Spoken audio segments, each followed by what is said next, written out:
Welcome back to the State of the Union Conference. We carry on with our program. We are focusing, as you know, on 8 main themes here. This is geopolitics, this is strategic autonomy, this is public health, and so much more here. And please participate, carry on sending those questions and your comments on social media, on the event platform, on Swapbox, and also on the official website. Go on the stream there and tell us what you think about that. We do have all your questions coming here. Keep them coming, because now on the agenda we have a conversation on strategic autonomy led by Sarah Nguyen, Chair and Professor of Public International Law at the European University Institute. It is a great honor to introduce, welcome, and converse with Mr. Josep Borrell Fontelles, High Representative of the Union for Foreign Affairs and Security Policy and Vice President of the European Commission. Now, my internal memory disk is too limited to enumerate his extensive curriculum vitae. But one aspect of the CV is unforgettable to all of us here present at the EUI. He is, among many, many other things, a former president of this beloved institution. It is a great honor for us that even though he has to be at a very important meeting in Porto among European leaders, he's also willing to be with us and willing to discuss with us. Now, at a time that millions of people across the world are mourning people, loved ones lost to COVID, and in India alone, hundreds of thousands of people are infected still every day, it is inappropriate to speak of silver linings of the pandemic. But the pandemic has shown the importance of one ancient, and I have to add, non-European wisdom. Life is often not either or, but it is both and. So Mr. Borrell is both in Porto and in Florence. He's both with European leaders and he's with us, academics and policymakers. He is both physically absent, but very much present in the world of ideas. Mr. Borrell, thank you so much for being with us and your willingness to speak on the topic of Europe in a changing world. Grazie, tantissime grazie. Vuol dire in italiano il mio sincero ringraziamento per il compromesso di tutti quelli che hanno contribuito durante questi 10 anni a fare l'estate dell'Union. E voglio ricordare a Marco Del Panta, il segretario generale che ha lanciato questa idea, e dopo Pasquale Ferrara che l'hanno continuato. È un grandissimo piacere essere qui 10 anni dopo per continuare a parlare dell'Europa a Firenze. And now I'm jumping to English because bad English has become the universal language of the Europeans. Well, dear colleagues, dear friends, I regret that we cannot be together personally, but nevertheless, we do it virtually again on this 10th anniversary of the conference that, as I remember it, was launched in 2011, and when I was serving as at the Institute president with the idea of Marco Del Panta and later Pasquale Ferrara. And now it is a key forum for debate on the future of Europe, the state and the future of Europe. So congratulations to, I know, the current president and to all of you for this achievement and for this 10th anniversary. Well, you asked me to speak about the Europe's role in the world and how do we see the challenges and our response to these challenges. It's a vast topic, so let me try to sketch some lines. Some lines about 3 points, 3 specific points. The first one is about methods, speed and methods. Because we Europeans, we need to realize the speed and the scale of the changes that are taking place around us.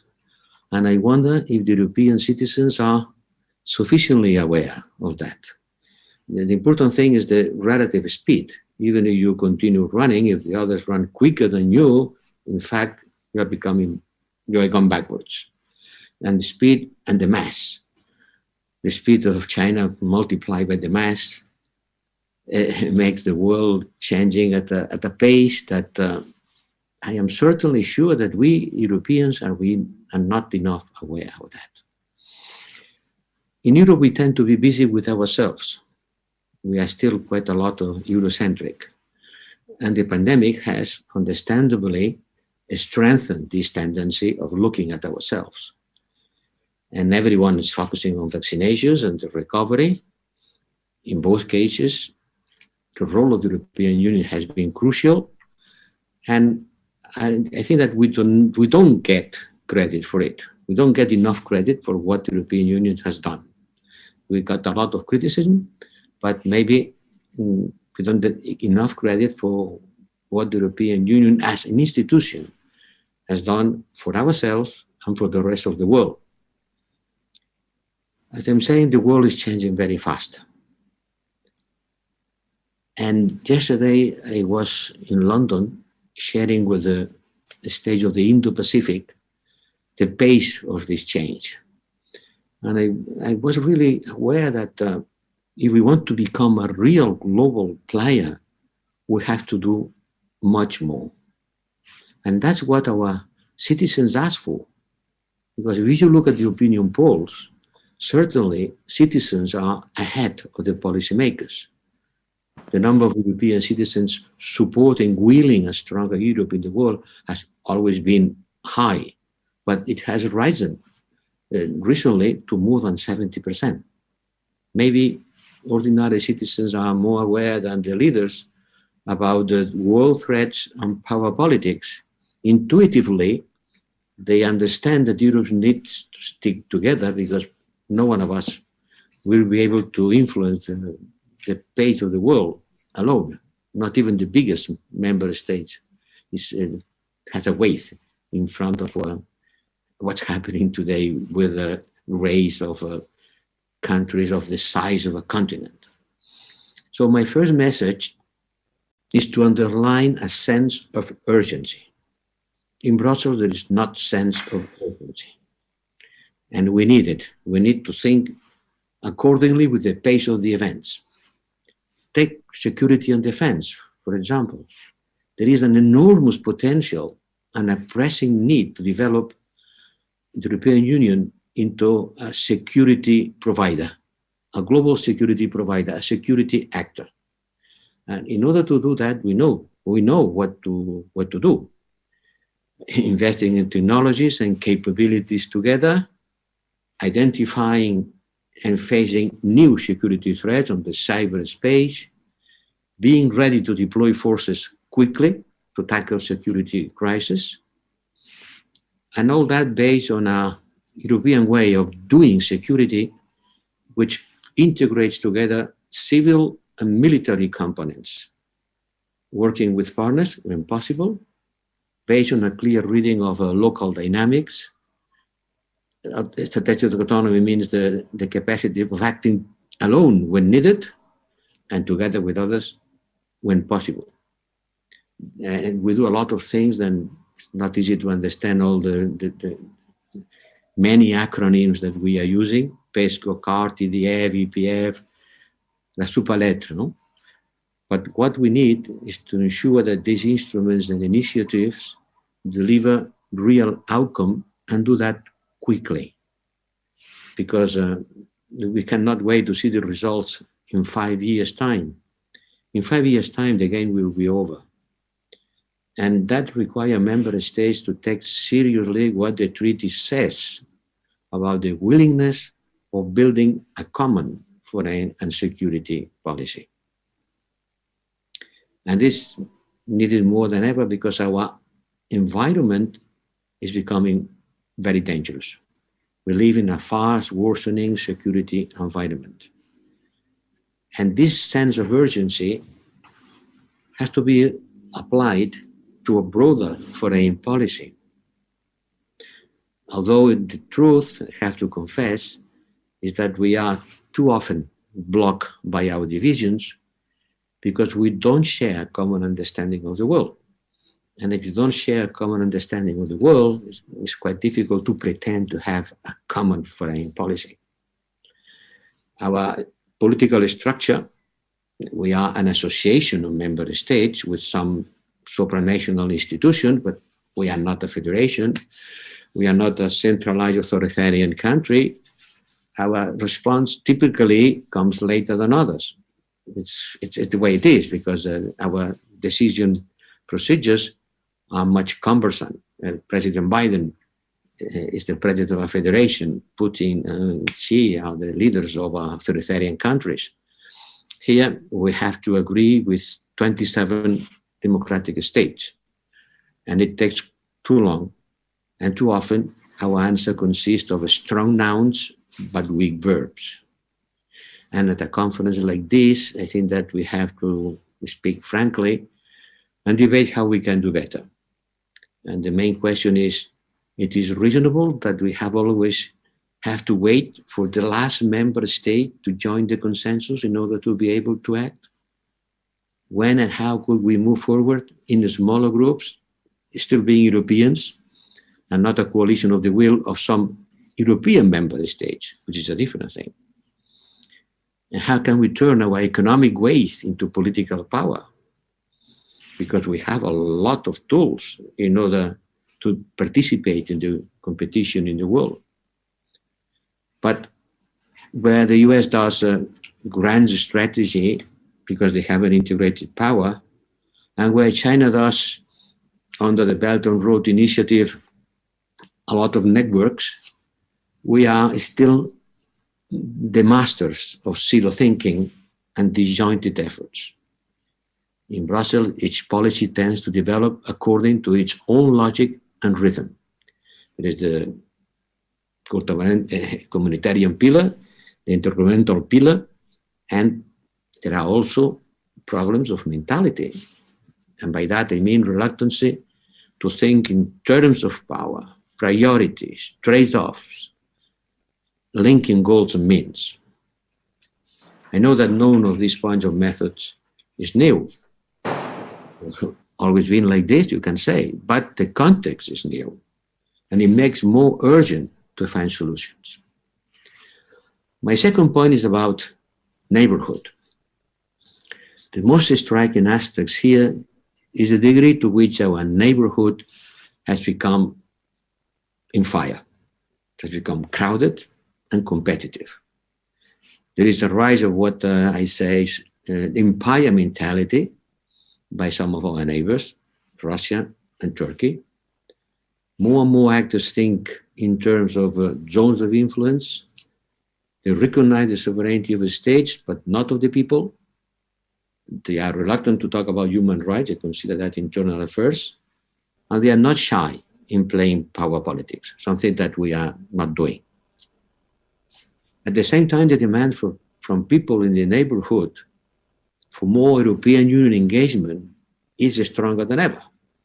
In our neighborhood, be it in Ukraine, in Belarus, in the north of Africa, in the Sahel, people look at us because they expect from us to be part of the solution. They want more Europe. They want more Europe, and they want us to deliver faster and better. Because at the end of the day, the European model of democracy, solidarity, freedoms, fundamental rights remains tremendously powerful and attractive.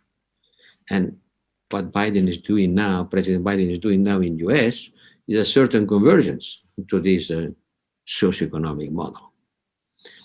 And that's why I think we must continue to work with anyone that shares our vision and aspires to live according with our values. This means, in practical terms, to continue engagement with the Western Balkans and keeping the whole region on an European path, without doubt, overcoming the difficulties and the hesitancies. We have to continue offering the Western Balkans a European perspective, or we'll have a black hole at the core of Europe. These include reviving the Serbia-Kosovo dialogue, in which I am fully engaged. This means supporting Ukraine when it faces Russian aggression, and also to require that they implement the reform agenda if they want to become closer to the EU. This means to continue supporting the people in Belarus. This means supporting Libya and this new national unity government. This means to continue being in the Sahel on an integrated approach of human development and security. The list is long. And my second message is that as European Union, we need to step up in our neighborhood, demanding and offering more. And once again, I wonder if European citizens are aware of how much, depending on what's happening in our neighborhood, is our collective security. But security starts very far away from our borders. My third point is on the global level and relates to our strategic positioning and narrative. Because, you know, it's clear for me that it's an increasing global struggle around a battle of narrative. The pandemic has created a battle of narrative, and Europe needs a narrative. We had one. Europe is peace. And this narrative has been pushing for the European integration for half a century. But now it's not enough. Because for the younger generation, for people who are studying here in Florence, peace is the natural situation of things. War? What do you mean, war? Well, war is not impossible. But peace has become so natural among the Europeans, and it's such an incredibly good news, that the narrative of Europe is peace is no longer creating enthusiasm, dynamics. It's not a driving force. We need another narrative. And this other narrative can only be which role the Europeans want to play in the world. And today we all are comparing vaccination rates and talk about vaccine diplomacy, and people in Africa, in Southeast Asia, in South America are asking themselves which system is better to deliver for their citizens. And there is a competition among systems. Systems that present themselves being, I am much more efficient than the European one. And we see fights over technology and trade and which standards to apply. You go to Russia, the European firms will tell you that the Chinese standards are more and more being implemented, being used on the technological market, and so we are losing ground. And the big question is who will master certain technologies and on which values their use will be based. Which societal model will Africa choose? When you see at the incredible demographic dynamics of Africa, it's so important to know which model of development this continent will follow. Not to talk about Latin America, that for us Europeans, with the exception of the Spaniards and Portuguese, it's too far away. And which will be the regional order in the Indo-Pacific, which will be the center of gravity of today's and tomorrow's world. They will be following one of open and rules-based, or they will follow a more authoritarian path. And these are answers that will determine our future. And we should be clear about our positioning and about our narrative and about our partnerships. We have to look for having stronger ties with many like-minded partners who share our values, like democracy and the rule-based international order. The good news is that under the new US administration, the transatlantic mood has completely changed. And yesterday in London with the Secretary of State Blinken, it was really a pleasure to see how close we are now talking and acting together. But at the same time, authoritarian countries are becoming more assertive, and take care. We can go to a new bipolarity where the authoritarians will face democracies, and the world can be split in two camps with economic decoupling and a balkanized internet. I don't think it's going to be in our interest. We have to continue engaging above our disagreements with countries like China or even Russia for sure, we have to work, because there are some global issues, some global problems that, well, climate change would be the first one to mention, but there are other that require collaboration, even with people who doesn't share our core values. And this requires getting a difficult balance between values and interest. And this balance will occupy our intellectual resources for the year to come. I'm finishing. As European Union, we must be clear where we stand, communicate it better, and act accordingly. This is the work I'm trying to do. And it's not always easy. It's not impossible. It takes time, it takes patience, but I am strongly convinced that only pulling our capacities together, the European civilization, I can tell it, which is a mixture of political freedom, economic prosperity, and social cohesion, could survive in the world that is growing up. Well, thank you for giving me the opportunity to share some of these thoughts. And I am looking forward to the conversation with Professor Nouwen and the audience. And once again, thank you very much for having the opportunity to participate in this event. I hope to be able to go to Firenze soon in person, and to have the pleasure to see again Badia. Grazie. Thank you so much for this very, very rich speech. And there's so many elements in there that I could or would love to pick up on. But let me begin with one sentence that really struck me. You said, in Europe, we tend to be very busy with ourselves. Now, you mentioned that in the context of an argument, we have to look outside Europe what is happening in order to keep up. And you gave this beautiful parallel with a running match. If we have to see how fast the others are running. So it is an argument about competition. But I think your sentence, in Europe we tend to be very busy with ourselves, also resonates with the sentiment that was also expressed during this conference in several of the panels. And that is perhaps that Europe should show or work harder on understanding and should show more awareness of its colonial past and the continued implications of that colonial past. That Europe should show the humility that sometimes goes with those implications. And that Europe shouldn't just focus on competition, but it should also work more on international solidarity, solidarity beyond Europe.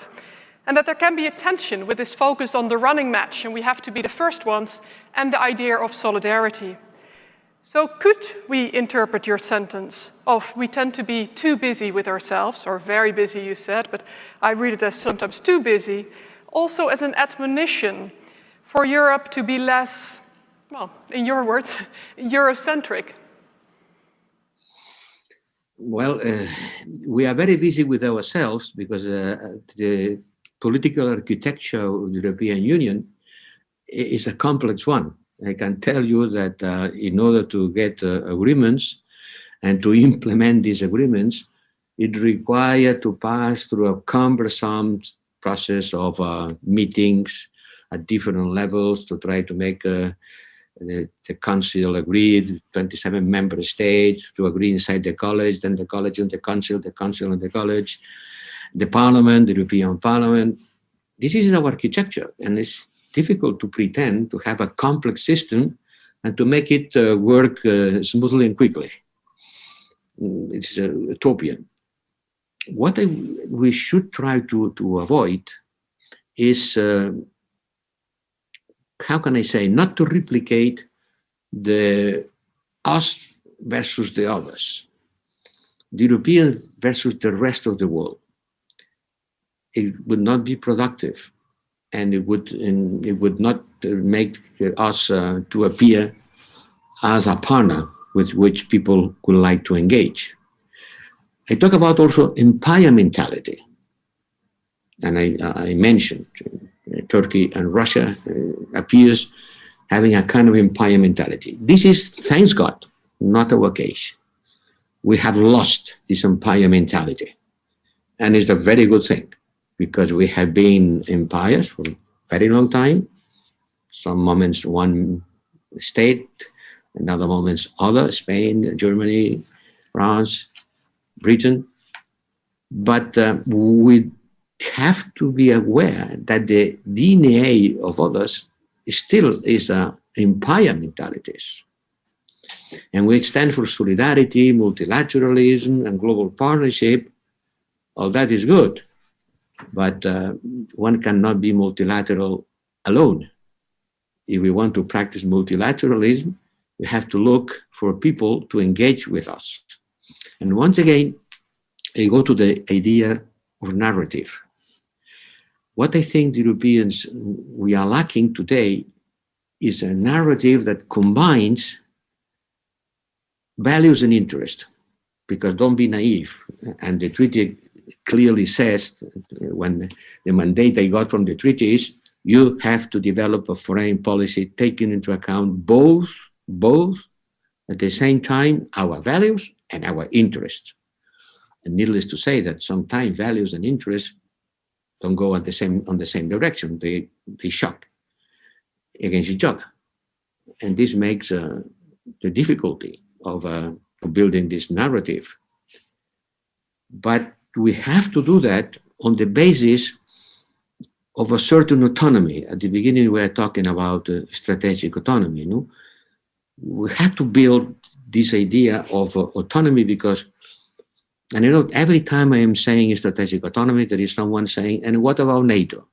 Well, it has nothing to do against NATO. We have been used to look for our security under the umbrella that the US has been offering to us for many years. And for many members of the European Union, this umbrella is still the good one. They don't want to have another one. Nobody wants to cancel our participation in NATO, but we have to have the capacity of facing our challenges when no one else will do it. Because some of these challenges in our neighborhood is our business. And the US, with President Trump and with the following presidents, will tell us very clearly, you have to take care of your own problems. And this requires a certain capacity of act. And to act, we have to agree on the fundamental principles.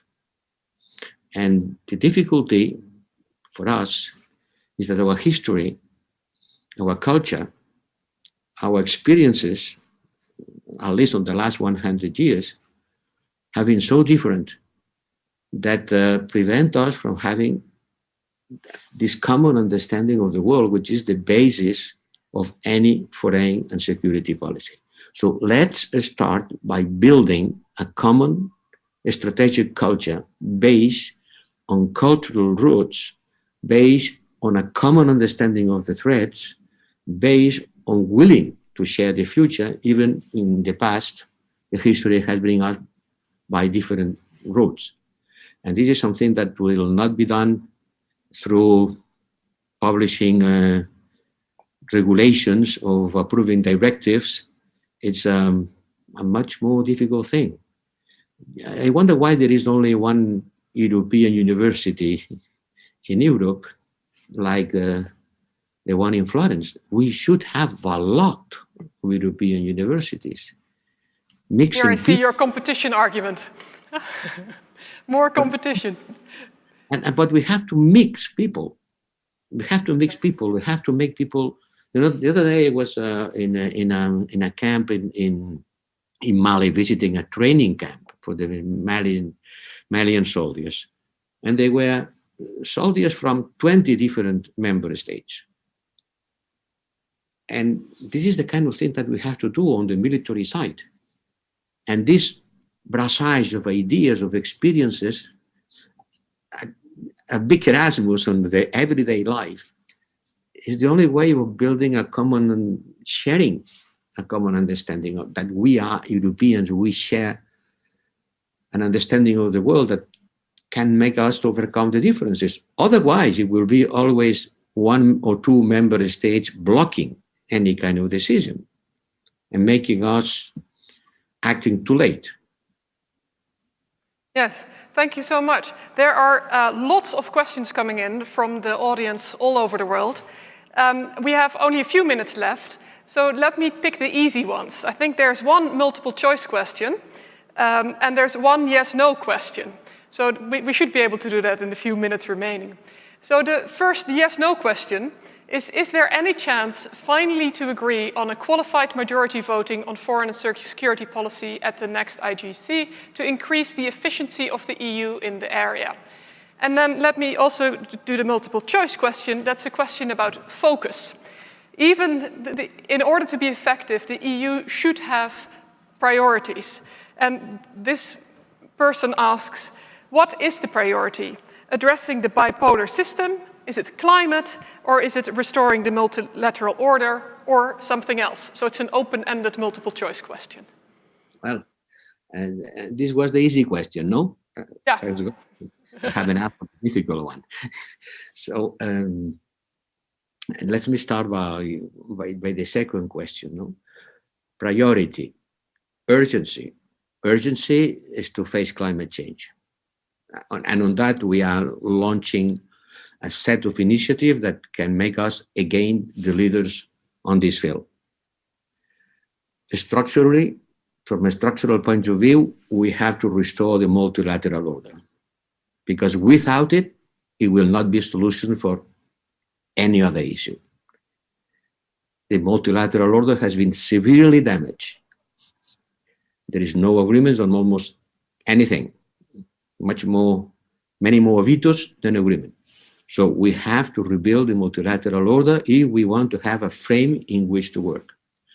And then geographically, there are 3 or 4 points in the map where we have to invest much more.